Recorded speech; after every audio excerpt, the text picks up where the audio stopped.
নমস্কার বন্ধুরা, এই টেস্টি বলে আপনাদের আবারও স্বাগত। আজ আপনাদের সাথে আমি একটি ভোলা মাছের রেসিপি শেয়ার করব। ভোলা মাছের লাল ঝাল। প্রথমেই কড়াই গরম করে আমি এতে তেল দিয়ে দেব। তেল গরম হয়ে আসলে আমি আগের থেকে নুন, হলুদ ও শুকনো লঙ্কা দিয়ে ম্যারিনেট করা মাছগুলি একে একে ভেজে নেব।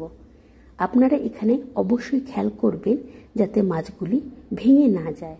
মাছগুলিকে আমি দুপাশ ভালো মতন লাল করে ভেজে নেব। ভাজা কমপ্লিট হয়ে গেলে আমি মাছগুলিকে তুলে নেব। এরপর ওই তেলেই গোটা জিরে ফোড়ন হিসাবে আমি দিয়ে দেব। জিরে ভাজা হয়ে আসলে আমি এতে পেঁয়াজ কুচি দিয়ে দেব। ভালো করে নাড়াচাড়া করে পেঁয়াজগুলিকে হালকা লাল লাল করে ভেজে নেব। আপনারা খেয়াল করবেন যাতে পেঁয়াজ পুড়ে না যায়। এরপর আমি ভাজা পেঁয়াজের সাথে রসুন বাটা যোগ করব। রসুনগুলো ভালো মতন তেলে ফ্রাই করে নেব। এরপর আমি এতে আদা বাটা যোগ করব। আদাও আমি ভালো মতন তেলে ফ্রাই করে নেব। আপনারা খেয়াল করবেন যাতে মশলাগুলি নিচ থেকে না লেগে যায়। এরপর আমি এতে টমেটো যোগ করব। আমি এখানে একটি টমেটো ব্যবহার করেছি। আপনারা প্রয়োজন মতন টমেটো নিয়ে নেবেন। টমেটোগুলি নরম করার জন্য এখানে আমি লবণ যোগ করে দেব। আপনারা আপনাদের স্বাদ অনুযায়ী লবণ নিয়ে নিতে পারেন। এরপর আমি এতে গুঁড়ো শুকনো লঙ্কা এবং গুঁড়ো জিরে যোগ করে দেব।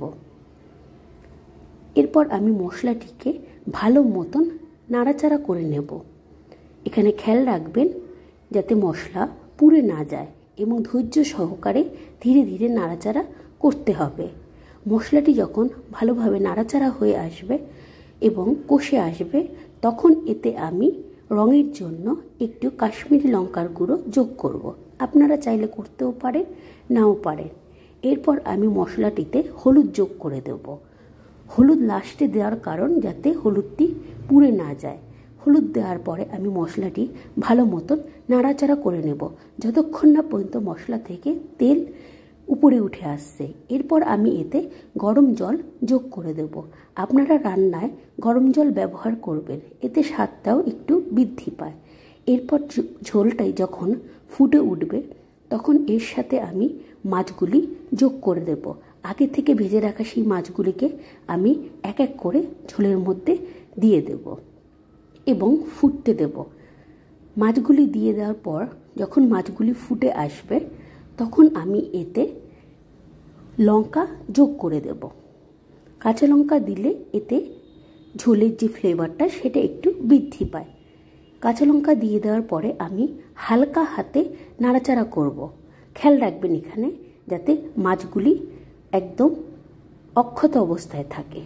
এরপর ঝোল ফুটে উঠলে আমি নামানোর আগে একটু ধনেপাতা দিয়ে দেব। আপনারা আপনাদের পছন্দ অনুযায়ী দিতেও পারেন, নাও দিতে পারেন। এরপর রান্নাটি কমপ্লিট হয়ে যাবে। আপনারা বাড়িতে তৈরি করুন এবং পরিবারের সবার সাথে শেয়ার করুন এবং আমাকে কমেন্টসে জানান রান্নাটি কেমন হয়েছে। আপনারা সবাই খেয়ে বলুন। Bye bye.